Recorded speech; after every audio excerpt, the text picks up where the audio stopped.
ऐतिहासिक कथा को सभी के साथ साझा करें। परेश पराधी चैनल को सब्सक्राइब करें, वीडियो को लाइक करें और धर्म युद्ध की इस महागाथा को अपने परिवार और दोस्तों तक पहुंचाएं।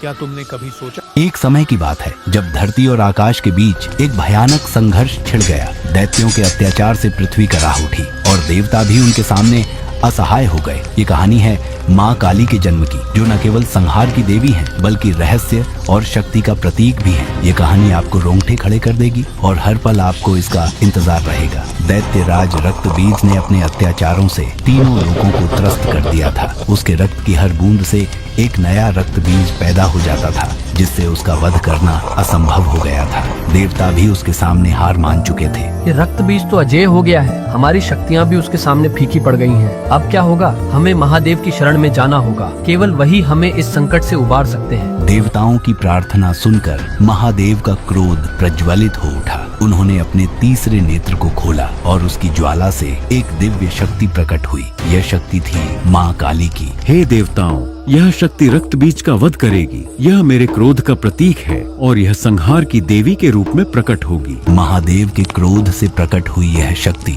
माँ काली के रूप में सामने आई। उनका रूप भयानक था, लेकिन उनकी आंखों में करुणा और न्याय की ज्वाला जल रही थी। उनके हाथों में तलवार और राक्षसों का सिर था और उनके गले में मुंडमाला सजी हुई थी। मैं संहार की देवी हूँ। मैं रक्तबीज का वध करूंगी और धरती को उसके अत्याचारों से मुक्त करूंगी। माँ काली ने रक्तबीज का पीछा करना शुरू किया। उन्होंने उसके सैनिकों का संहार किया और उसके रक्त की हर बूंद को जमीन पर गिरने से पहले ही पी लिया, ताकि कोई नया रक्तबीज पैदा ना हो सके। तुम कौन हो? तुम्हारी शक्ति कहाँ से आई है? मैं काली हूँ, संहार की देवी। तुम्हारे अत्याचारों का अंत आज होगा। माँ काली ने रक्तबीज का सिर धड़ से अलग कर दिया और उसके रक्त को पीकर उसका अंत कर दिया। उसके बाद उन्होंने उसके सैनिकों का भी संहार किया और धरती को उसके अत्याचारों से मुक्त कर दिया। लेकिन माँ काली का क्रोध शांत नहीं हुआ। उनका रौद्र रूप इतना भयानक हो गया कि वे संसार को नष्ट करने पर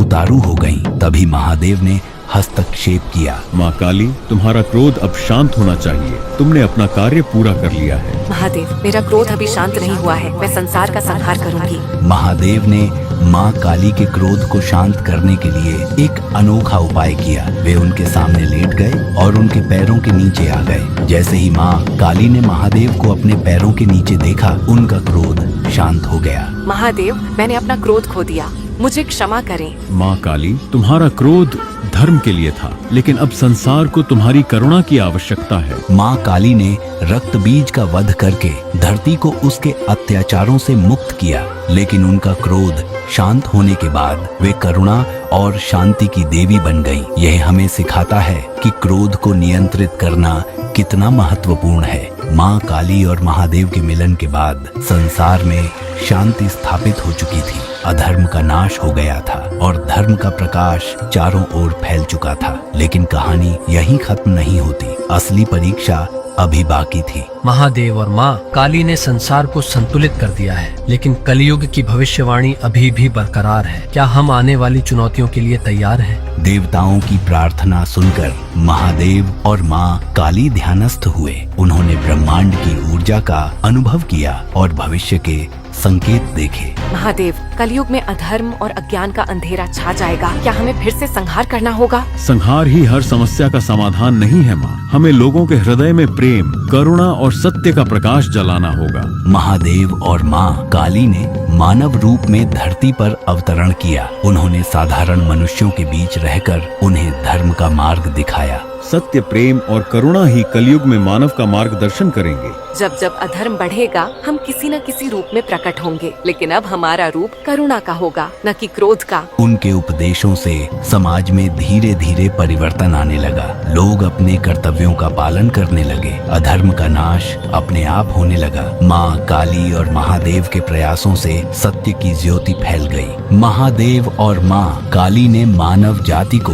कलयुग के लिए एक अंतिम संदेश दिया। जब भी अधर्म बढ़े, सत्य की ज्योति जलाए रखो। विश्वास रखो कि हर अंधकार के बाद प्रकाश अवश्य आता है। तुम्हारे भीतर ही शक्ति है, तुम्हारे भीतर ही करुणा है। अपने भीतर की देवी और देवता को पहचानो और संसार को एक नई दिशा दो। माँ काली के जन्म की वह रहस्यमयी और संहारक कहानी जो हमें क्रोध और करुणा के बीच के संतुलन से रूबरू कराती है। अगर आपको यह कहानी पसंद आई हो तो इसे लाइक और शेयर करें और हमारे चैनल को सब्सक्राइब करना न भूलें, क्योंकि ऐसी ही रहस्यमयी और प्रेरणादायक कहानियाँ सुनने के लिए जुड़े रहिए हमारे